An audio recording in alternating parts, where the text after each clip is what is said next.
This video is sponsored by Norton.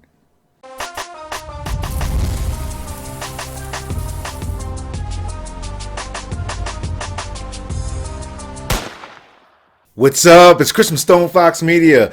And of course, you know I'm very heavily invested in security. I've been personally hacked myself. Xboxes, PlayStations getting hacked. You pretty much name it. Everyone seems to be getting hacked nowadays, and it's really starting to drive everybody nuts. And I was very privileged to be able to work with Norton last year on their first portion, the most dangerous town on the internet. So I did a video, and of course they highlighted a lot of things that were going on, like cities where they literally had better internet than the United States, you name it.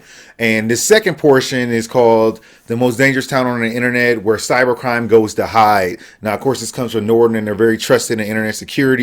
And this second episode of the documentary actually blew my mind, because many of us believe that the people who steal your credit card data, ISIS, even Anonymous, that they all have their information in some basement somewhere. They're hiding out there underground. But that's not necessarily where they have all their data at. Many of them, in fact, most of them, have all their stuff in bulletproof hosts. They have it out there in sea, underground bunkers by these licensed companies that are so big that the government can't even get in to bother them. Literally, you have ISIS in broad daylight in giant buildings and no one can go in there and bother them. They're literally hiding in plain sight.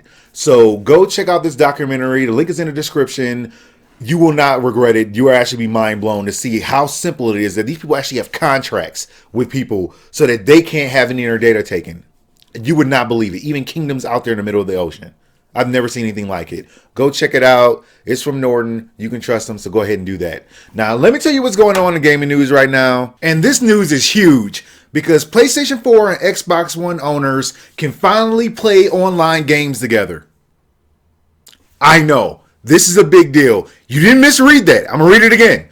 PS4 and Xbox One owners can finally play online games together. So this just came out from a letter from Charla at ID at Xbox, and they're talking about GDC. Now, one of the things they did mention was that it was going to have cross-network play. So they finally unlocked this feature to where Xbox One and Windows 10 games can be used on Xbox Live. So then they decided they're going to also allow developers to support cross-network play as well. This means that players on Xbox One and Windows 10 can also play against other people on other consoles, including PC networks. So yes, I'm going to stress what they said about other console. We pretty much know that they didn't want to mention PlayStation 4 or any other network, but we all know what it means. It means PlayStation 4, PlayStation 3, Nintendo NX.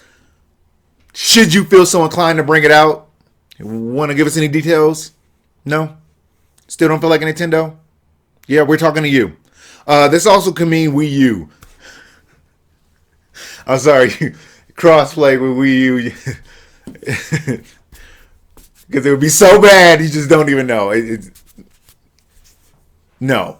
But yeah, this is a big deal because you can play games like Destiny, Call of Duty, pretty much you name it on other consoles. Now, I have to stress that this is not something that Microsoft is going to be implementing across the board. They're going to allow developers to do this because this actually came out around, about a year and a half ago when they actually mentioned that this was going to be possible, but they were waiting on Xbox One Microsoft to allow people to actually play on their networks. But now they're saying, hey, we're going to open it up. So that means developers can basically go in there and just be like, we want to have PlayStation 4 versus Xbox One and some Call of Duty or Destiny, you name it. I know people hate Destiny, I know. But essentially the ball is in Sony's court.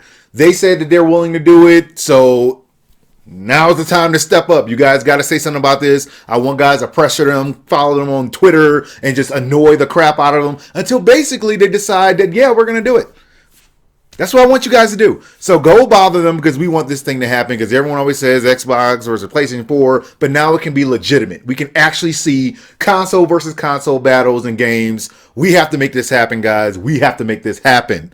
Now, moving on from that, this is going to be some other Xbox news that just recently came out. Of course, we all know the Gears of War 4 is coming out, so they did recently just release some new Gears of War 4 screenshots showing you how the whole entire game looks. And as you can see, they look pretty darn buttery. Now, we don't know 100% if this is in-engine, because you know they like to do it in-engine.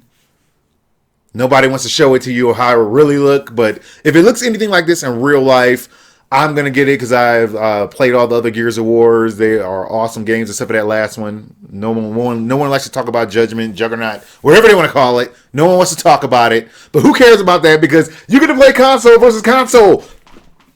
Come on, developers. We need you guys on our team. We need you guys to bring this out, and we need all the consoles to come together so we can. This is a huge, people. Come on, man. This is awesome. This is awesome. You just don't even know. You don't even know. Well, that's all news I got for you guys right now. Like, subscribe, follow me on Twitch, Twitter, and Facebook to know as soon as my news becomes available. Thank you guys for watching, and I'll holler at y'all later.